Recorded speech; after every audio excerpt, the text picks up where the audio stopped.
Énorme news aujourd'hui, Monsieur Trump vient de signer le mémorandum, l'accord de paix entre l'Iran et les États-Unis. L'Iran a fait de même, il faut quand même que tu saches ce qui a été signé, les 14 points qui ont été mentionnés. Donc premièrement, cessez-le-feu immédiat, incluant le Liban. Deuxièmement, le respect de la souveraineté iranienne.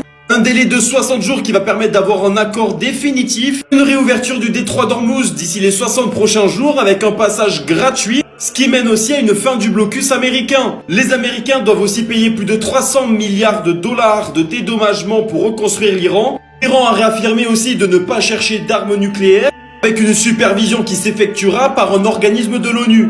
On parle bien aussi des fonds gelés qui vont être débloqués aux Iraniens. Il y aura aussi un comité qui va permettre de contrôler si l'accord est respecté. Et c'est surtout l'accord final sera validé par l'ONU.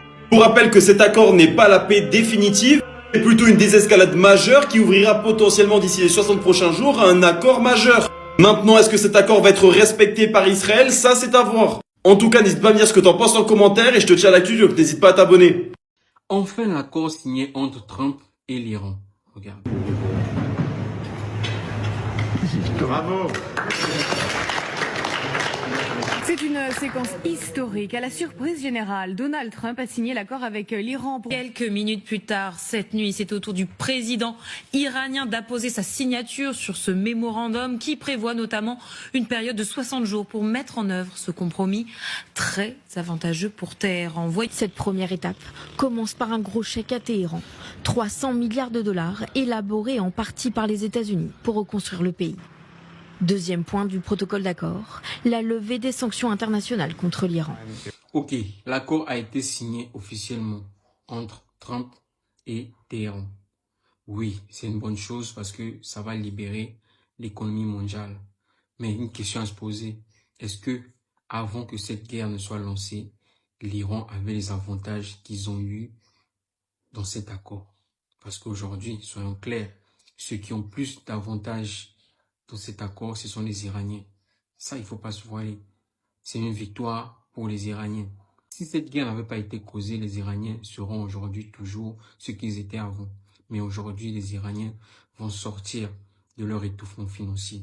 Les Iraniens aujourd'hui, les Américains aujourd'hui vont payer les dommages, les dégâts qu'ils ont causés durant cette guerre. C'est un avantage pour les Iraniens. Aujourd'hui, nous allons plus voir l'Iran comme on les voyait avant. Aujourd'hui, l'Iran sera vu comme un pays qui a résisté aux États-Unis et à l'entité.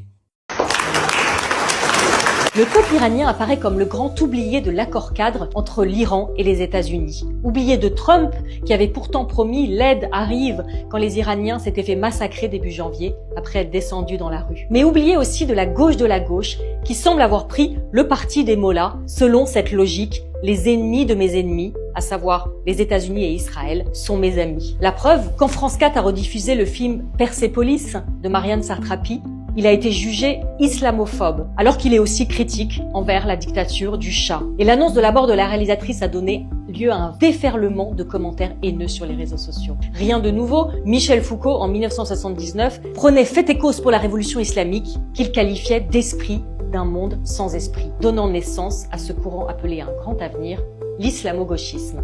Retrouvez la suite de mon édito sur marianne.net et en kiosque dès ce jeudi. Bonne lecture. Trump a signé son accord de capitulation dans mon pays.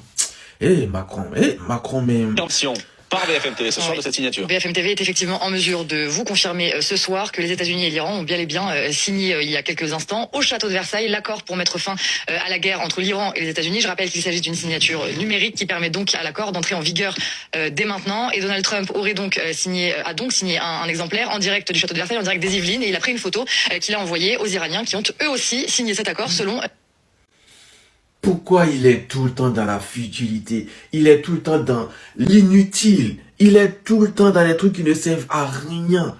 Tu as dit que tu n'étais pas dans cette guerre, ça ne te concernait pas. Pourquoi on vient signer l'accord de capitulation? Je pense que Donald Trump, il est bête. Si c'était une bonne nouvelle, si c'était une bonne chose pour les Américains, il allait signer chez lui. Là, il a sauvé, il a jeté la patate chaude. Historiquement, il a jeté la patate chaude à la France. L'accord de capitulation des États-Unis de la guerre en Iran a été signé au château de Versailles, en France. En plus, ils ont payé des dizaines d'euros pour faire un dîner chandelle, visiter cette merveille-là et signer la capitulation. Historiquement parlant, ça va rester, ça sera noté, ils vont faire des livres là-dessus. Et lui, il est là juste pour les images. Et ça va crier, ça a déjà commencé à crier les journalistes, les chaînes TV, les ministres, même lui, eux tous, ils vont commencer à crier pour dire, allez, la France a gagné. La France a pu s'ingérer dans cette histoire. La France a pu trouver sa place dans cette négociation. Ils savent même pas comment ça a été négocié. C'est maintenant, ils vont prendre, comme tout le monde, connaissance de ce test-là, mais ils vont dire, on a gagné. On est très puissant, on a trouvé notre place dans cet accord. N'importe quoi. On nous a jeté la patate chaude, on va se faire passer pour des larbins, vassaux. Voilà, c'est ça en fait, je comprends mieux. Et c'est pas possible quoi. Première fois, la presse révèle les premiers éléments de ce protocole d'accord. Les États-Unis s'engagent à élaborer un plan pour le développement économique de l'Iran. En d'autres termes, avant la guerre, l'Iran n'avait pas de financement et après la guerre, eh bien, l'Iran obtient un financement extérieur de grande ampleur. Autre point, Marie-Aline, c'est le point 7. C'est la fin de tous les types de sanctions. Celle de l'ONU, celle de l'AIEA, mais toutes les sanctions américaines aussi selon un calendrier convenu entre toutes les parties. Là aussi, on va regarder ce qui se passe avant-après. Avant la guerre, l'Iran était un des pays les plus sanctionnés au monde. Eh bien, après la guerre, l'Iran obtient un gain économique de premier ordre, celui qu'elle réclamait depuis le début. Pendant des années, l'Iran répétait la même chose.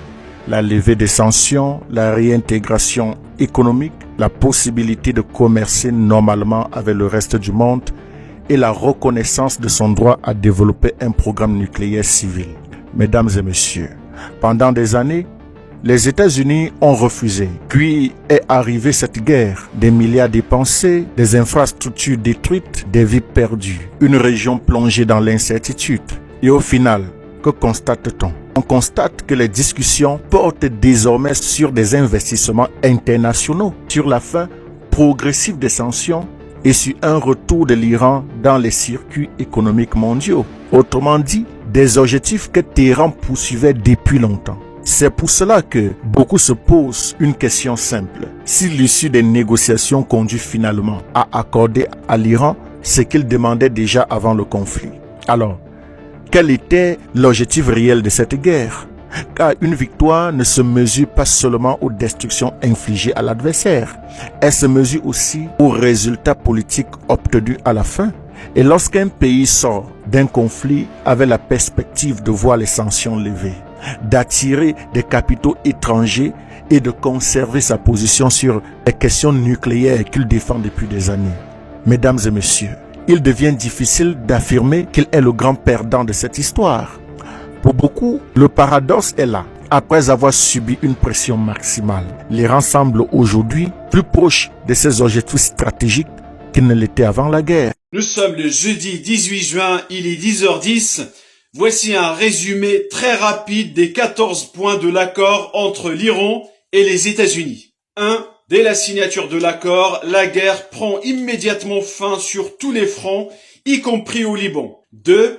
La République islamique et les USA s'engagent à respecter mutuellement leur souveraineté et leur intégrité territoriale et à ne pas s'ingérer dans leurs affaires internes respectives. 3. Les deux parties s'engagent à négocier un accord final dans un délai maximal de 60 jours. 4. La signature de cet accord implique la levée du blocus naval américain. C'est déjà fait. 5. L'Iran s'engage à la reprise du trafic maritime dans le détroit d'Ormuz, mais la version américaine ne donne pas tous les détails sur ce point. 6. Et c'est très important, les États-Unis et leurs partenaires s'engagent à la reconstruction économique et au développement de la République islamique avec un financement garanti d'au moins 300 milliards de dollars. 7. Les États-Unis s'engagent à mettre fin à tout type de sanctions visant l'Iran. 8. La République islamique réaffirme qu'elle ne fabriquera pas d'armes nucléaires. Elle n'a jamais dit le contraire. 9. Il est convenu que dans l'attente de l'accord final, le statu quo sera maintenu. 10. Dès la signature de cet accord, l'Iran est pleinement autorisé à exporter son pétrole. 11. Les USA s'engagent à rendre pleinement disponibles les fonds iraniens gelés. 12. Un mécanisme sera créé par les deux parties pour superviser la bonne application de cet accord. 13. Les deux parties s'engagent à poursuivre les négociations pour aboutir à un accord final. Et enfin, 14. L'accord final sera approuvé par une résolution contraignante du Conseil de sécurité des Nations Unies. Les gars, c'est l'humiliation totale pour Donald Trump. Et le pire, c'est qu'il a emmené tous ses copains dans la sauce. On a le détail des accords qui ont été trouvés entre l'Iran et les États-Unis. Vous êtes absolument pas prêts. Je vais vous les expliquer, vous êtes pas prêts. Oui, parce que Trump, il nous a vendu une énorme victoire. Vous allez voir que les gars, c'est encore pire que ce qui était prévu.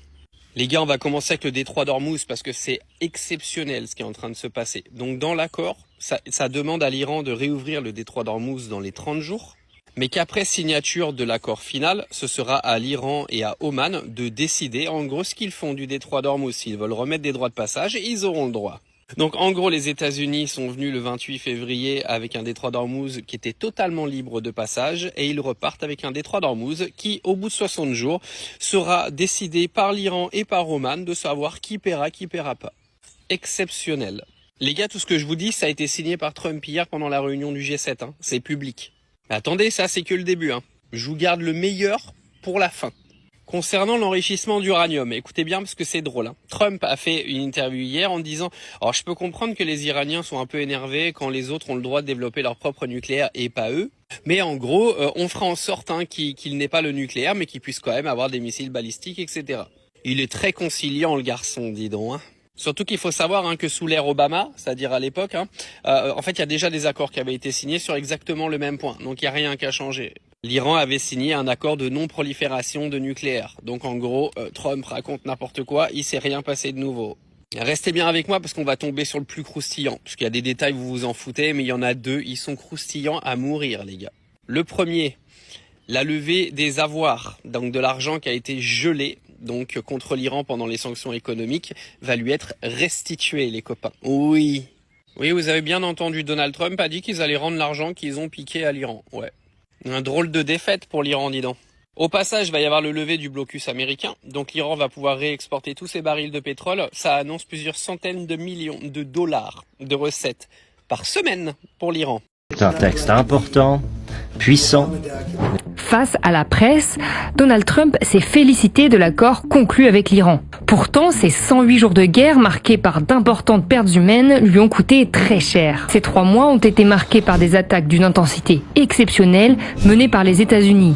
Le premier mois, 1000 de ces missiles de croisière, les Tomahawk, sont tombés sur l'Iran, soit 10 fois plus que les acquisitions annuelles de ces armes par l'armée américaine. Et ce n'est qu'un exemple, car cette guerre a mobilisé de nombreux autres équipements américains. Des avions de chasse, des porte-avions, des drones et plus de 50 000 soldats présents dans la région. À l'heure du bilan de cette guerre, on s'est demandé combien cela avait coûté aux États-Unis et surtout combien cela avait coûté aux citoyens américains.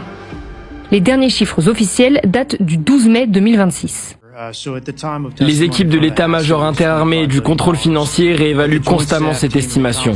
Nous pensons désormais que le coût se rapproche plutôt de 29 milliards de dollars. En tout, jusqu'au 14 juin, les dépenses atteindraient 35 milliards de dollars, selon notre expert. C'est une somme qui paraît faramineuse, puisque je rappelle que le budget des armées françaises oscille autour des 50 milliards d'euros.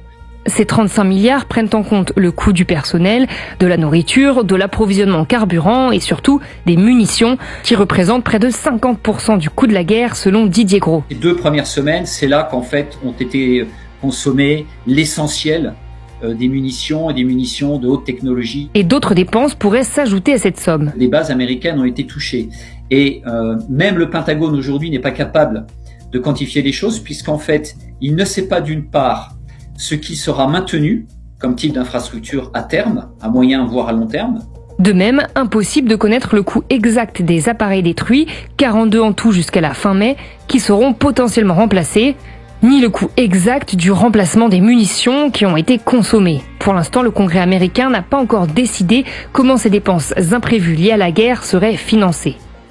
Ça, c'est pour les coûts militaires. Car à côté, il y a eu des coûts pour les citoyens américains liés aux conséquences du conflit. Avec l'étranglement du détroit d'Ormuz, le carburant a augmenté de 45% aux États-Unis, soit une facture de 450 $ en moyenne sur la durée de la guerre pour les Américains. Sans compter une inflation de plus de 4% en mai, soit 1 point de plus que l'an dernier. Résultat, 61% des Américains jugent que l'usage de la force contre l'Iran était une erreur, d'après un sondage Ipsos pour ABC et le Washington Post. Soit autant que pendant la guerre en Irak et même au Vietnam. Trump a enfoncé le clou le mercredi 10 juin. Une déclaration qui a fait polémique. Alors la question, c'est de savoir si cette impopularité met en danger les républicains à l'approche des élections de mi-mandat. Je pense que l'administration Trump et le président Trump estiment qu'ils ont encore largement le temps. On est au mois de juin, les élections mi-mandat c'est début novembre. Largement le temps de rectifier le tir, de faire considérablement chuter les prix du carburant, et ça peut aller très vite puisque les Américains ont ce sont les premiers producteurs de gaz et de pétrole aujourd'hui dans le monde, pratiquement, en fonction des périodes. Donc ils ont énormément de marge de manœuvre interne. Bon, Emmanuel Macron a réussi un tout petit coup de maître hier au soir quand même, à faire signer Donald Trump 48 heures avant l'acte de paix contre l'Iran. Voilà, alors une chose de bien, mais c'est la seule chose, car tout ce G7 n'a servi strictement à rien. Voilà. Maintenant, une petite question.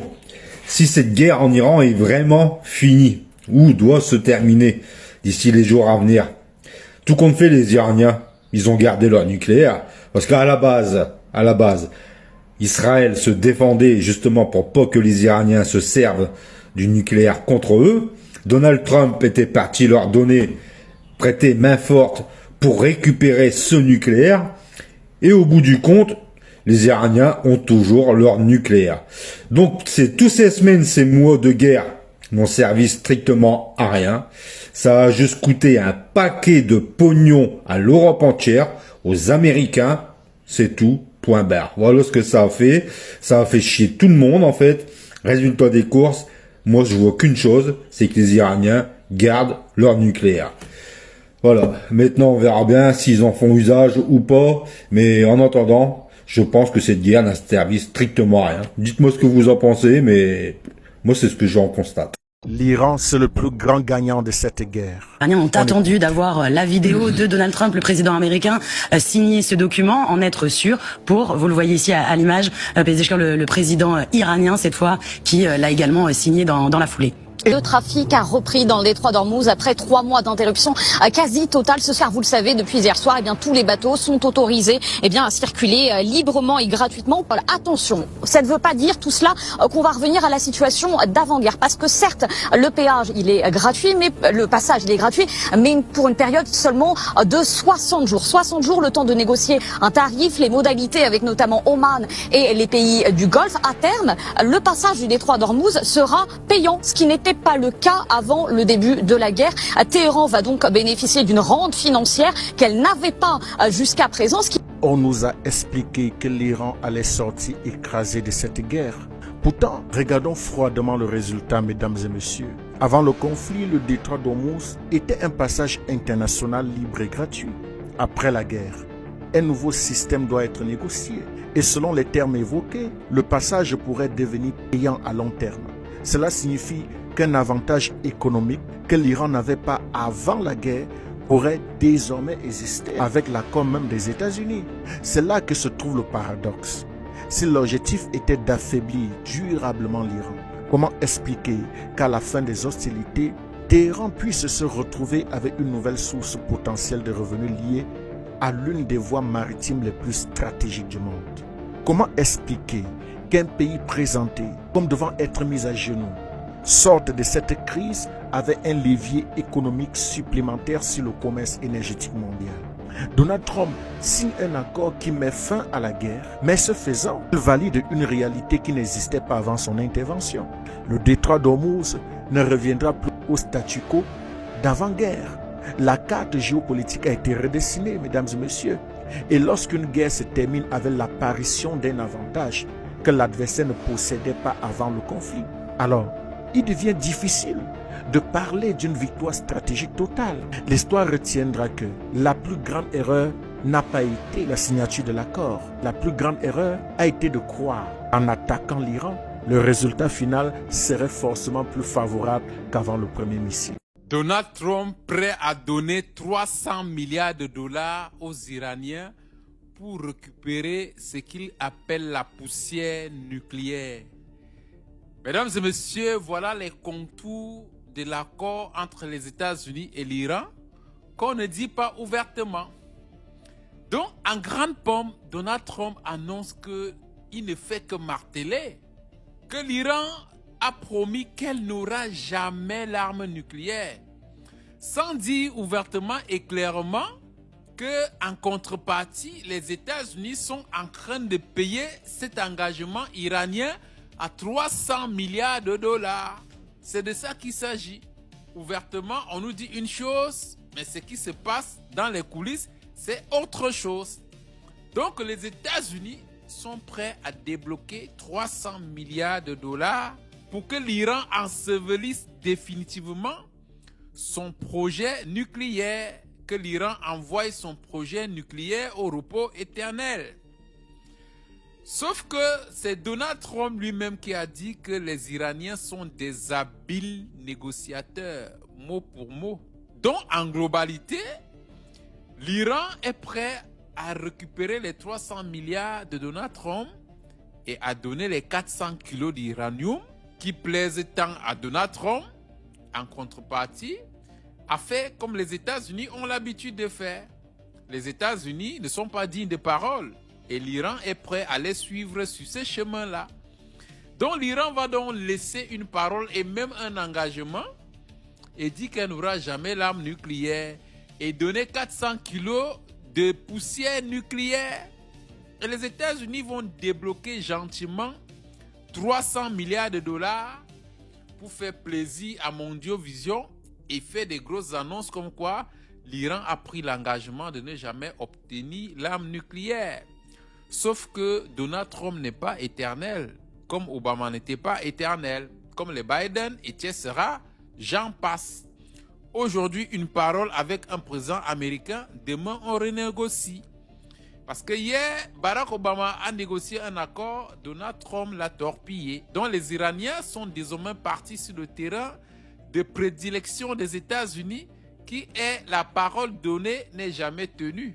Après plus de 3 mois de guerre, Donald Trump vient d'obtenir ce qu'il présente comme le plus grand succès diplomatique de son second mandat, un mémorandum d'entente de 14 points entre Washington et Téhéran.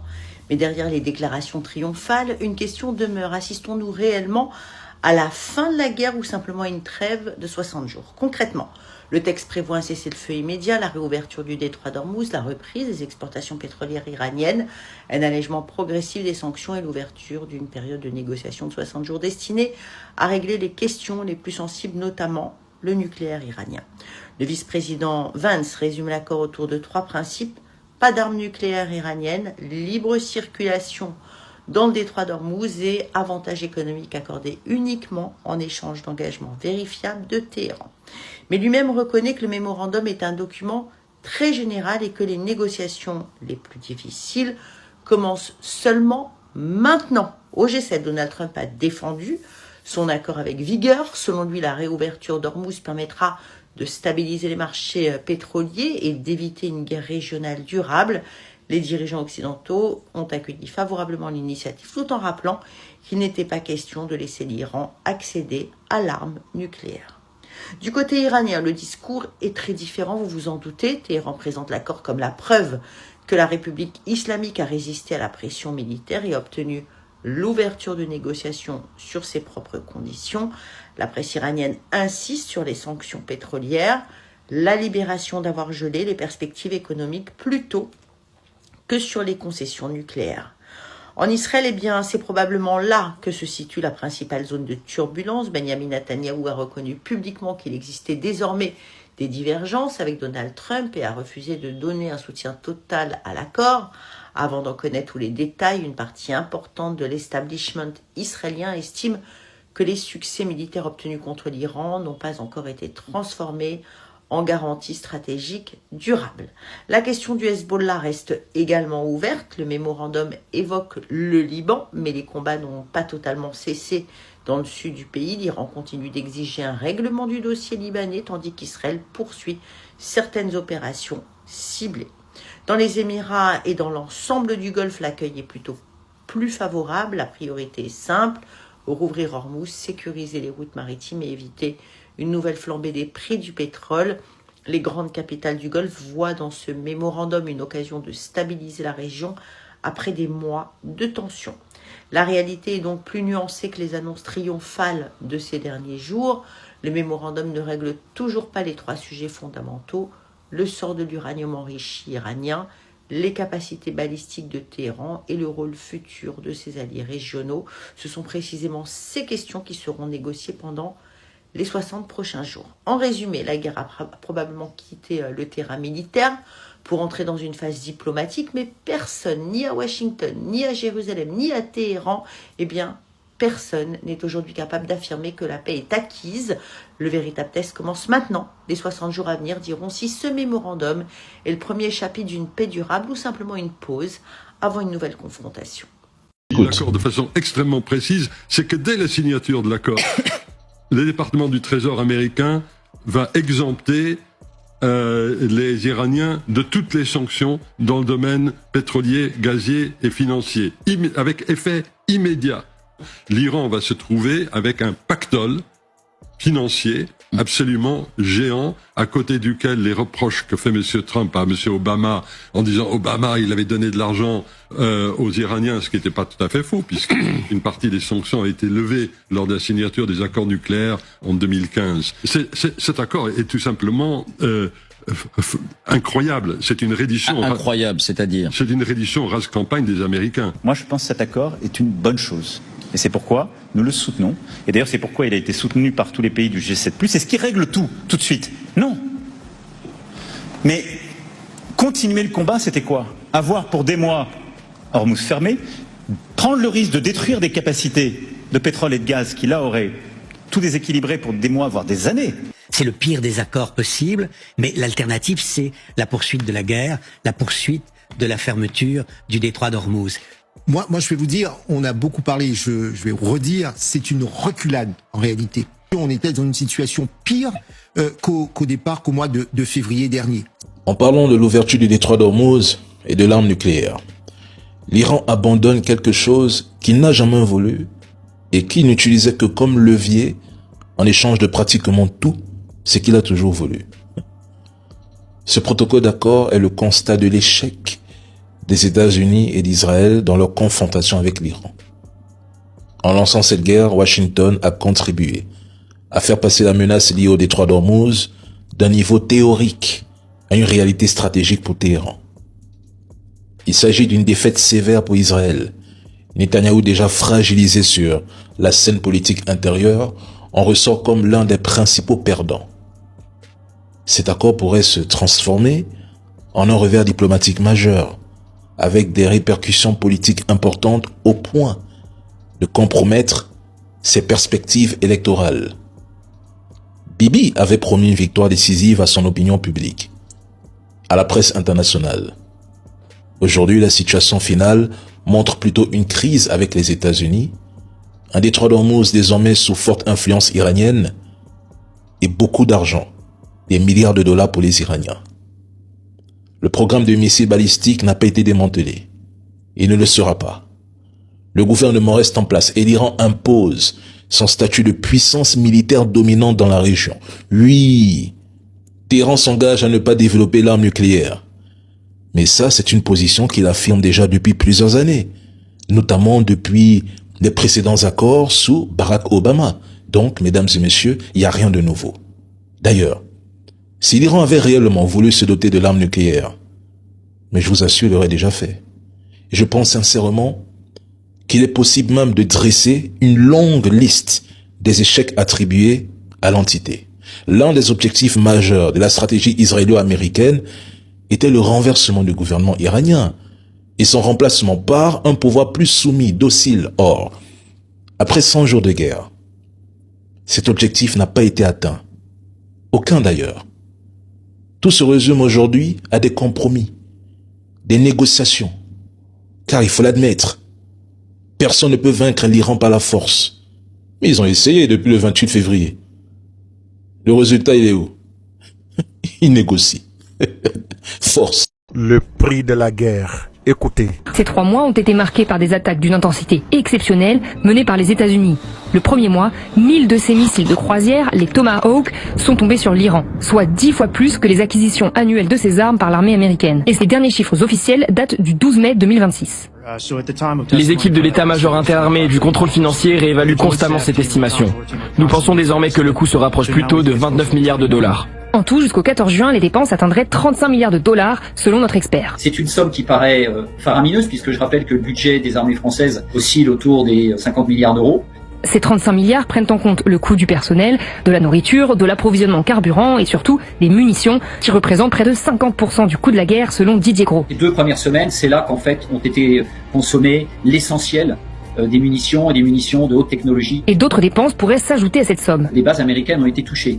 Et même le Pentagone aujourd'hui n'est pas capable de quantifier les choses, puisqu'en fait, il ne sait pas d'une part ce qui sera maintenu comme type d'infrastructure à terme, à moyen voire à long terme. De même, impossible de connaître le coût exact des appareils détruits, 42 en tout jusqu'à la fin mai, qui seront potentiellement remplacés, ni le coût exact du remplacement des munitions qui ont été consommées. Pour l'instant, le Congrès américain n'a pas encore décidé comment ces dépenses imprévues liées à la guerre seraient financées. Quand un géant affronte un adversaire qu'il présente comme beaucoup plus faible, la victoire ne se mesure pas uniquement aux destructions causées, elle se mesure surtout à l'écart entre les moyens engagés et les résultats obtenus. Pendant des mois, mesdames et messieurs, les États-Unis ont mobilisé une puissance militaire colossale, dépensé des dizaines de milliards de dollars, utilisé des quantités impressionnantes de munitions de haute technologie et engagé des moyens que peu de pays au monde peuvent se permettre.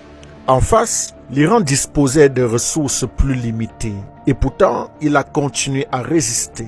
C'est là que se trouve la véritable tension. Comment un pays présenté comme affaibli a-t-il réussi à tenir face à 2 puissances nucléaires sans s'effondrer? Oui, l'Iran a subi des destructions importantes. Mais ce qui change complètement la lecture du conflit, mesdames et messieurs, c'est qu'elle a également réussi à infliger des coups militaires, économiques et stratégiques considérables à son adversaire. Plus encore, elle a transformé ce qui devait être une démonstration de force en une situation où Washington a finalement accepté de s'asseoir à la table de négociation. Et dans l'histoire des conflits, lorsqu'un acteur plus faible survit, conserve son pouvoir, oblige son adversaire à dépenser massivement et finit par le conduire vers une négociation, cela ressemble davantage à une victoire stratégique qu'à une défaite. La résolution est donc simple, mesdames et messieurs. Si l'on juge cette guerre non pas par la taille des armées, mais par les objectifs atteints, alors l'Iran peut légitimement affirmer avoir gagné l'essentiel. Parce qu'il a prouvé qu'un pays que beaucoup considéraient comme trop faible pour résister était capable de tenir tête à des puissances infiniment plus fortes que lui.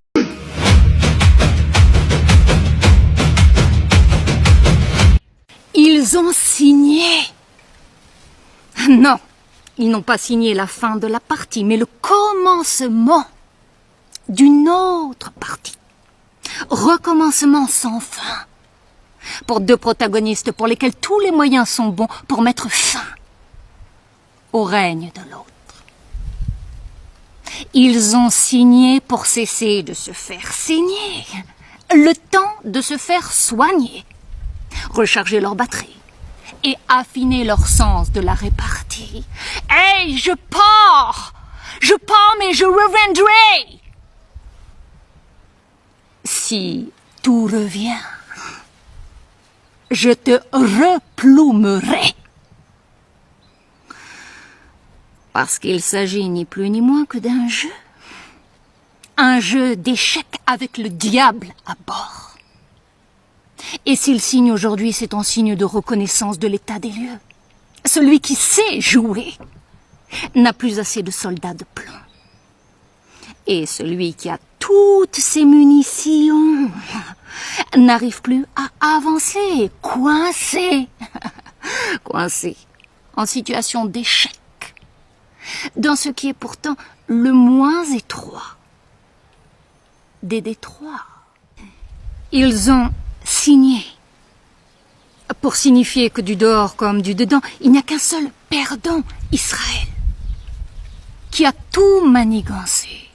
Israël, qui n'aura bientôt plus d'aile. Israël, qui ne fera bientôt plus de zèle. Israël au milieu des rebelles aux 3 H. Hamas, Hezbollah, Houthi. Ce sont les mêmes qui vont de nouveau avoir de quoi se faire justice, eux-mêmes. Ils viennent de déclarer en sourdine le retour à la case Palestine. Case qui vaut de l'or. Dans un monde miné et dominé par l'argent. Malheureusement, un sentiment justifié. Et je crois que vous n'imaginez pas à quel point les Israéliens, peut-être même pas non plus, l'état de solitude dans lequel se trouve aujourd'hui Israël, comme jamais, à mon avis, comme jamais, parce que dans la réalité des choses, l'état d'Israël, si vous voulez, est à la suite d'un mensonge métaphysique total depuis 2 ans, est détesté de manière planétaire, et que le seul pays qui encore accordait quelque importance à cet État, c'était les États-Unis. Et quand M. Trump, qui ne se caractérise pas par la fiabilité, partira, je crains encore que ce soit... Bon, j'espère que tu avais sorti les mouchoirs, parce qu'on a Gilles William Goldnadel qui était à 2 doigts de pleurer à la télé. Il vient de l'avocat star de CNews, qui vient tout simplement de réaliser, complètement choqué, que l'entité subit une détestation planétaire et un isolement historique. Alors Gilles, assis-toi, parce qu'on va t'expliquer en fait pourquoi. Donc vous avez pu entendre son moment de détresse absolue où il nous dit que l'entité est de plus en plus isolée et détestée par le monde. Il nous parle même d'un mensonge métaphysique. Ben non Gilles, le monde n'est pas victime d'une illusion d'optique, il a juste fini par ouvrir les yeux. Au départ, personne ne déteste ce pays, c'est que l'opinion publique mondiale a juste tout simplement fini par saturer. Ce ne sont pas des mensonges métaphysiques qui ont détruit votre image, ce sont vos propres actions, le nettoyage ethnique documenté, l'utilisation de phosphore blanc, l'asphyxie, la famine imposée à 2 millions de personnes au Gaza et le bombardement systématique de vos voisins au Liban. Vous prenez tout simplement le retour de bâton et il est 100% concret. Aujourd'hui, même votre plus grand protecteur Donald Trump a dû vous laisser en rase campagne pour signer un accord de paix avec l'Iran. Quand vos propres alliés historiques vous laissent tout seul, c'est pas à cause d'un mensonge. C'est tout simplement que vous êtes devenu un fardeau radioactif pour la stabilité planétaire. Donc assumez vos actes. La récréation, elle, est terminée. Alors salut à tous, les gars, je vous invite à regarder la vidéo et n'oubliez pas de la partager. Hier, le 17 juin 2026, on a vu le président américain en train de signer des documents, soi-disant c'est pour mettre fin à la guerre avec l'Iran. Alors les gars, moi je ne crois pas du tout qu'il y aura la paix entre les États-Unis et l'Iran. Ce qu'ils sont en train de faire actuellement, vous savez, il y a la Coupe du Monde aux États-Unis, dont les Américains ils ne veulent pas gâter leur nom. Pendant que la Coupe du Monde se déroule, eux ils sont en train de faire la guerre avec l'Iran. Donc c'est pas joli à voir. Voilà, donc ils veulent soigner leur image, ils veulent se faire respecter. C'est pour cela que non, ils ont trouvé cet accord de paix, machin, genre dans 60 jours. C'est pour cela qu'ils ont donné 60 jours. Vous allez voir, après les 60 jours, les bombardements vont reprendre. Ça va trouver que non, la Coupe du Monde est déjà terminée. Les gars, il n'y a pas d'accord de paix. Pendant que les États-Unis sont en train de signer ces documents, ils sont en train d'acheminer toujours des matériels militaires au Moyen-Orient. Et 2, les Israéliens ne sont pas d'accord avec l'accord de paix comment on appelle ça, que Donald Trump est en train de signer actuellement. Et ils veulent la poursuite de la guerre. Autant tout le monde sait l'influence d'Israël sur les États-Unis, les gars. Vous allez voir, dès que la Coupe du Monde va se terminer, les choses vont reprendre. Je suis sûr de certain.